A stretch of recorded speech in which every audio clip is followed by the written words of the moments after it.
बिस्मिल्लाहिर्रहमानिर्रहीम। अस्सलाम वालेकुम स्टूडेंट्स।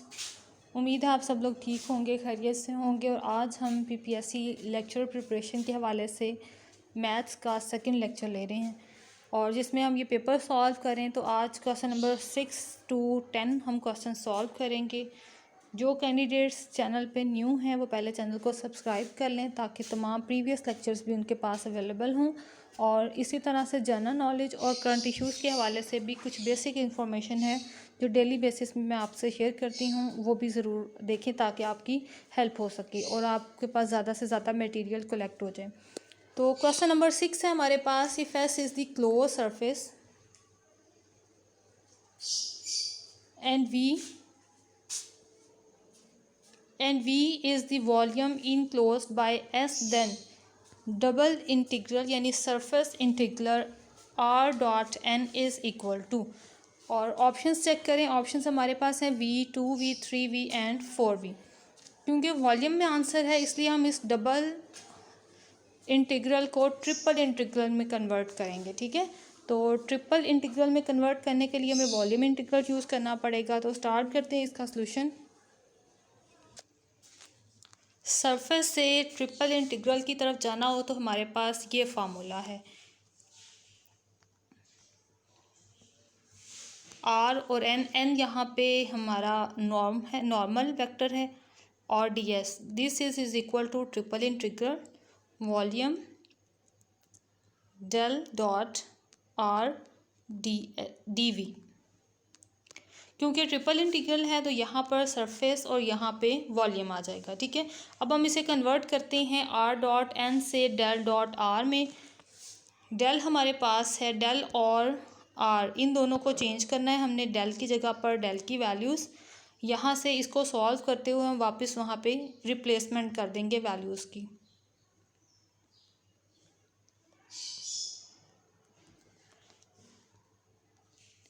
और ये आ गया यहाँ से एक्स आई, ये आर की वैल्यू लिख रही हूँ मैं यहाँ पे। आई फैक्टर आई से मल्टीप्लाई हुआ डॉट प्रोडक्ट है। ठीक है, दरमियान में ये डॉट है, हम डॉट प्रोडक्ट करवा रहे हैं। डॉट प्रोडक्ट कहती है कि आई फैक्टर आई से मल्टीप्लाई होता है और वाई फैक्टर वाई से। ये जे वाला कंपोनेंट है तो जे वाला कंपोनेंट जे से मल्टीप्लाई हुआ। इसी तरह जो के वाला कंपोनेंट है वो के से मल्टीप्लाई होगा। तीनों के पार्शियल डेरिवेशन आ रही है हमारे पास, तो इस पार्शियल डेरिवेशन को सॉल्व करें। तो x की partial derivation with respect to x is equal to 1। Similarly y की भी 1 और z की भी 1, ये इज इक्वल टू आ गया 3।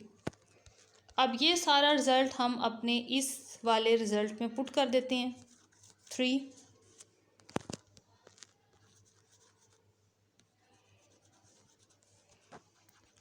ट्रिपल इंटीग्रल के अंदर आ गई वैल्यू हमारे पास 3 और ये dv।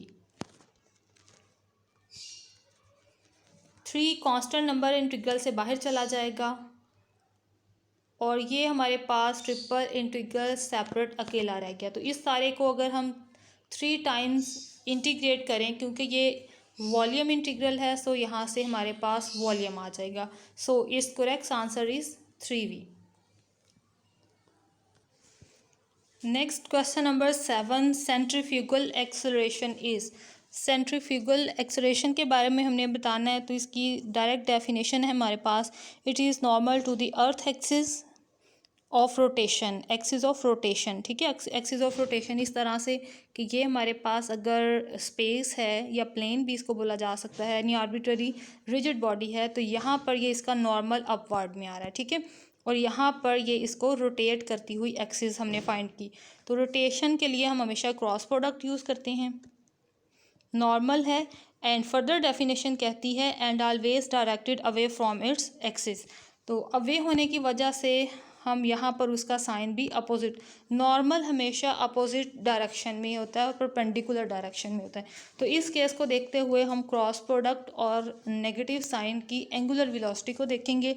हमारे पास जो नीचे ऑप्शंस हैं वो भी तमाम एंगुलर वेलोसिटी में है। डब्ल्यू जो है ये नोटेशन हम एंगुलर वेलोसिटी के लिए यूज़ करते हैं।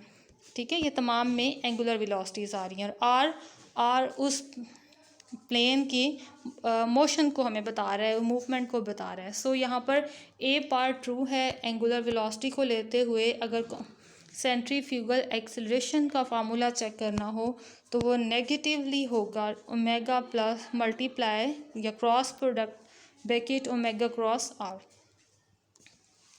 क्वेश्चन नंबर 8 है number of degrees of freedom of two particles connected by a rigid rod moving freely in a plane is. यानी देखिए हमारे पास प्लेन में हमने फाइंड आउट करने हैं number of degrees of freedom और पार्टिकल्स हमारे पास 2 हैं। तो 2 पार्टिकल्स हैं तो प्लेन में 2 पॉइंट्स हम कंसिडर करते हैं कि एक पार्टिकल का एक पॉइंट है, दूसरे पार्टिकल का दूसरा पॉइंट है, करंट उनकी पोजीशंस। तो प्लेन में है तो उनके कोऑर्डिनेट्स आगे x1 y1, दूसरे पॉइंट्स लिख लेते हैं आर्बिट्ररी x2 y2। तो अब ये हमारे पास 4 टोटल पॉइंट्स हमारे पास ये 4 आ गए, ठीक है, 1 2 3 4। अब हमने ये भी पता है कि ये कनेक्टेड है बाय अ रिजिड रॉड, यानी इन 4 में से कोई एक पॉइंट जो है ये रिजिडली कनेक्टेड है रोड से। तो यहाँ पर एक पॉइंट हमारा फिक्स हो जाएगा। तो फ्रीली मूव कितने कर सकेंगे, 4 में से 3 पार्टिकल्स जो हैं 3 पॉइंट्स यानी x1 y1 और x2 आर्बिट्ररी कह लेते हैं कि y2 जो है वो फिक्स हो गया रोड से और ये 3 जो है ये अब इजीली मूव कर सकते हैं, ठीक है। अब जितने पार्टिकल्स इजीली मूव कर सकते हैं पॉइंट्स, सॉरी पार्टिकल नहीं, पार्टिकल तो वो पॉइंट्स होंगे ना जो रिजिड बॉडी के साथ मूव कर रहे हैं। तो ये 3 पॉइंट्स जो इंडिपेंडेंटली मूव कर सकते हैं यही हमारे पास number of degrees of freedom होंगी। सो इसका करेक्ट आंसर है बी 3 पार्ट। क्वेश्चन नंबर 9 है द सेंट्रॉइड ऑफ यूनिफॉर्म। एक और पॉइंट ज़रा मैंने आपको बताना था, प्लेन। यहाँ पे बात हो रही है प्लेन की। आर्बिट्ररी अगर यही एमसीक्यू स्पेस में आ जाए तो स्पेस में पार्टिकल्स हम क्योंकि 3 लेते हैं एक्स वाई जी, 1 1 ले लें, दूसरा पार्टिकल के पॉइंट्स ये ले लें। अब ये टोटल कितने पॉइंट्स बने हमारे पास, टोटल ये 6। और अगर इन्हें स्पेस में देखा जाए कि ये एक पार्टिकल कनेक्ट हो रहा है रिजिड रॉड से तो बाकी कितने बचे हैं, एक कनेक्ट हो गया, बाकी बच गए 5। तो स्पेस में अगर आंसर फाइंड करना है तो आंसर हो जाएगा 5। क्वेश्चन नंबर 9 है the centroid of a uniform semi circular wire of radius A is. इसका डायरेक्टली आंसर है हमारे पास 2a/पाई, ठीक है। ये मैकेनिक्स का क्वेश्चन है, ये बीएससी की मैकेनिक्स से लिया हुआ है। 2a/पाई इसका आंसर है। और ये किस तरह से फाइंड किया हुआ है, ये सेंट्रॉइड का फार्मूला है हमारे पास।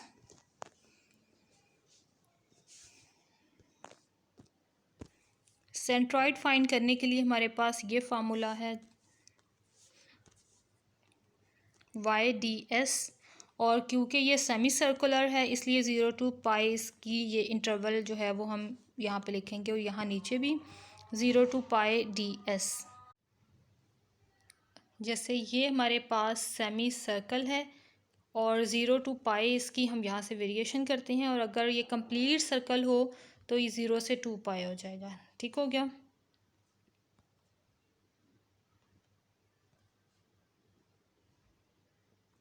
ओके तो स्टूडेंट्स अब इसे कंप्लीट करते हैं। इंटीग्रेट करना है हमने y को, तो यहाँ से s हमारे पास वही लेंथ है जिसके अकॉर्डिंगली हमें यहाँ से रेडियस की वैल्यू चाहिए, ठीक है, सेंट्रॉइड की वैल्यू चाहिए।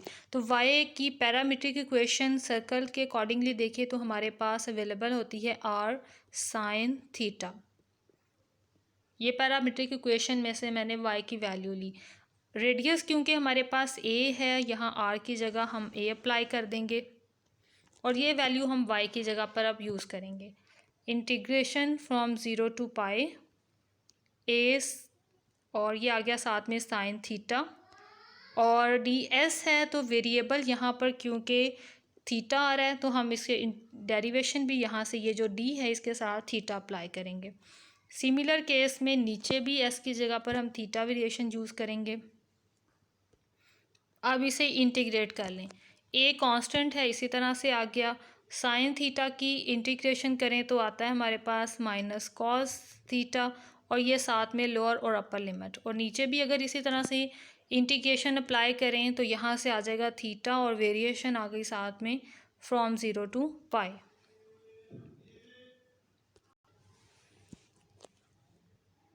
इनिशियली पाई ऊपर अप्लाई करेंगे, माइनस ए मैंने कॉमन ले लिया, cos pi minus cos zero, और नीचे भी इसी तरह से वेरिएशन आ जाएगी, पाई माइनस ज़ीरो। ऊपर की वैल्यूज़ को सॉल्व करें तो कॉस पाई पे -1, कॉस ज़ीरो पे 1, जो कि अगेन बाहर वाले माइनस से माइनस आ गया, और नीचे आ गया पाई माइनस ज़ीरो। ऊपर की वैल्यू सॉल्व करें तो आ जाएगा 2a, नीचे की वैल्यू सॉल्व करें तो आंसर आ गया पाई। तो टोटल हमारे पास सेंट्रॉइड की वैल्यू आ गई सेमी सर्कल की 2a/पाई। अब चलते हैं नेक्स्ट क्वेश्चन की तरफ। नेक्स्ट है question number 10, movement of inertia of a rectangular plate with sides a b about an axis perpendicular to the plate and passing through vertex is. और vertex से pass हो रहा है हमारे पास, और प्लेट परपेंडिकुलर है, रेक्टेंगुलर की 2 साइड्स हैं, जिसके लिए हमें मोमेंट ऑफ इनर्शिया फाइंड करना है। तो सिंपल मोमेंट ऑफ इनर्शिया अगर किसी एक साइड का फाइंड आउट करें तो हमारे पास लेट्स सपोज ए एक साइड की लेंथ है, तो हमारे पास आंसर आएगा ma²। और इसी तरह अगर बी उसकी विड्थ है, जैसे रेक्टेंगुलर शेप हमारे पास इस तरह की है, अगर ए यहाँ है और बी ये नीचे वाली साइड है, तो हम यहाँ से अगर वाई के लॉन्ग हम एक्स के लॉन्ग ए को रख रहे हैं, तो यहाँ पे चलें बी लिख लेते हैं, b² आ गया यहाँ पे आई एक्स की वैल्यू, और वाई के अकॉर्डिंगली हम मोमेंट ऑफ इनर्शिया फाइंड करें तो ये आ जाएगा हमारे पास 1/3 ma²। और टोटल अगर इसका इनर्शिया फाइंड करना है तो I is equal to moment of inertia X plus moment of inertia Y. अब दोनों आंसर्स को ऐड करेंगे तो हमारे पास इसका टोटल आंसर आ जाएगा। So the correct option is D part. और इसी तरह बाकी वालों को भी डिस्कस करते हैं। अगर आपको कोई एक साइड दी जाए और कहा जाए इसके accordingly moment of inertia find करें, ये एक्स एक्सिस, ये वाई एक्सिस, और ये आर्बिट्ररी एक रेक्टेंगल, और ये ए इसकी लेंथ आ जाए, तो हमारे पास फार्मूला ये हो जाएगा। अगर हमें एक किसी और एक्सिस यानी पॉइंट चेंज हो जाए तो ये फार्मूला के अकॉर्डिंगली अगर हमें लेंथ बी दे देंगे तो हमारे पास मोमेंट ऑफ इनर्शिया ये आ जाएगा। अब क्योंकि हमें इन दोनों की मोमेंट ऑफ इनर्शिया फाइंड करने के लिए कहा गया, सो हम दोनों की मोमेंट ऑफ इनर्शिया को ऐड कर देंगे। अब नेक्स्ट क्वेश्चंस इंशाल्लाह नेक्स्ट लेक्चर में हम डिस्कस करेंगे। होप्स हो कि आप लोग इन क्वेश्चंस की अच्छी से प्रैक्टिस करें और इनसे रिलेटेड जो टॉपिक्स हैं उनको भी अच्छे से देखें, ठीक है। इंशाल्लाह इसको कवर करने के बाद हम थोड़ी थोड़ी मज़ीद दूसरे सब्जेक्ट्स की भी प्रिपरेशन करेंगे साथ साथ। ओके, अल्लाह हाफिज़, till the next lecture. Playlist में तमाम लेक्चर्स अवेलेबल हैं जनरल नॉलेज और करंट इश्यूज़ के हवाले से। अल्लाह हाफिज़, दुआओं में याद रखिएगा।